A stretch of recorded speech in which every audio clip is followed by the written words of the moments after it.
Dimulai saja ya. Udah Oke. setengah 8. Oke. Ya, selamat malam, shalom kawan-kawan semua, rekan-rekan peserta dari live meeting dan juga nanti audiens di YouTube atau sarana yang lain. Malam ini kita masuk ke sesi 46 menurut hitungan yang saya ingat. Kita memasuki sesi yang berjudul dosa ke-8. Latar belakang dari tema ini karena kita saya dan tim ada beberapa proyek baru lah di minggu ini. Mulai Senin ya, aku lupa ya, kira-kira seminggu lah. Dan waktu itu saya di divisi ekonomi, jadi ada masalah lah gitu ya, jadi masalah kerugian gitu katakanlah begitu. Kemudian ini pola yang saya temukan, jadi tiap kali El Sadik ini bergerak gitu selalu ada kerugian finansial gitu ya. Dulu saya ke Telomoyo ya rugi, dulu ke Purwodadi ya hal aneh gitu ya, saya harus mengalami kerusakan rantai gear, jadi harus ganti satu paket.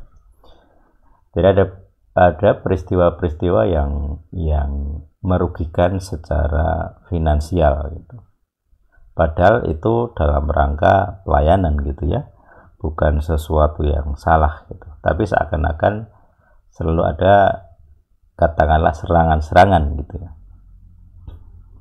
Itu untuk diri saya dan juga beberapa yang lain juga mengalami yang polanya ya sebenarnya mirip-mirip juga gitu.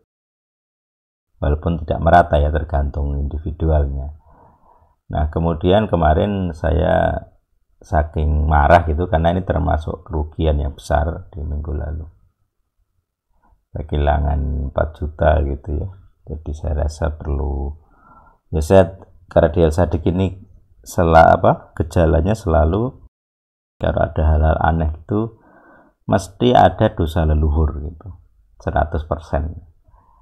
Makanya kemarin saya mencoba menyusun diri saya sendiri gitu ya, berarti pastinya ada dosa leluhur yang berkaitan dengan itu. Nah, teorinya kalau pada hari sekarang atau di masa kini saya harus membayarnya dengan kehilangan barang, berarti di masa lalu leluhur saya mendapatkan barang secara paksa.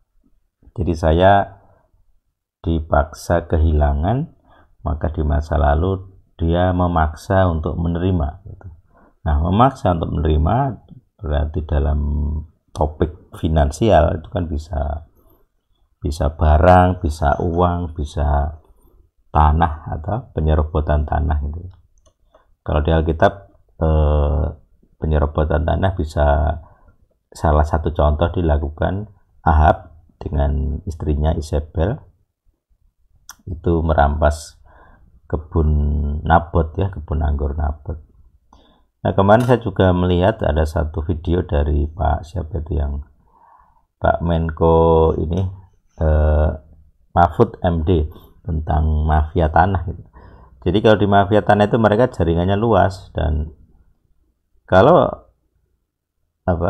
dia bilang temannya yang namanya Jaya Suprana itu ditawari tanah, bapak mau nggak tanah itu bukan milik saya lah, bapak mau nggak gitu.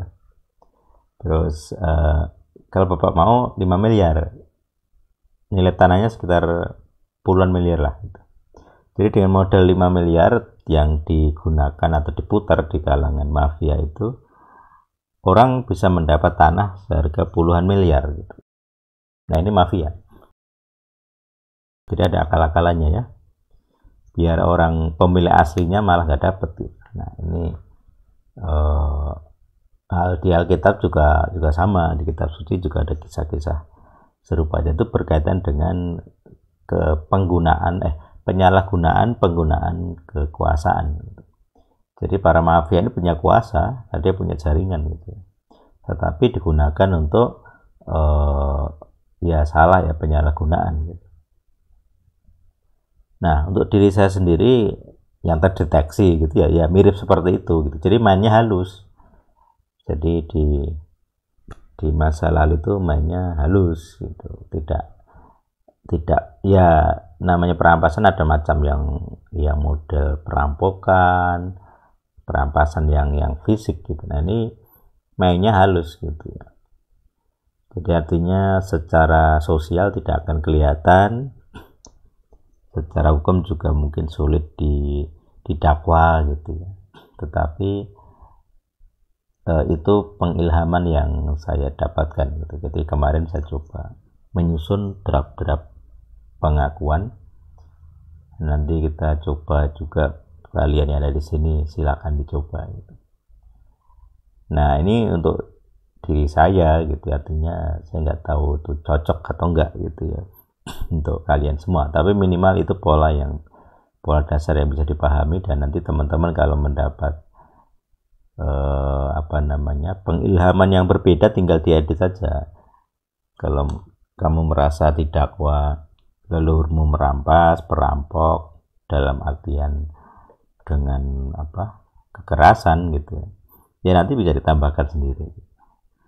Kalau kemarin saya yang terkesan ini gitu, jadi tidak ada tentang yang itu, kecuali nanti suatu saat terbukti lah baru saya pengakuan lagi.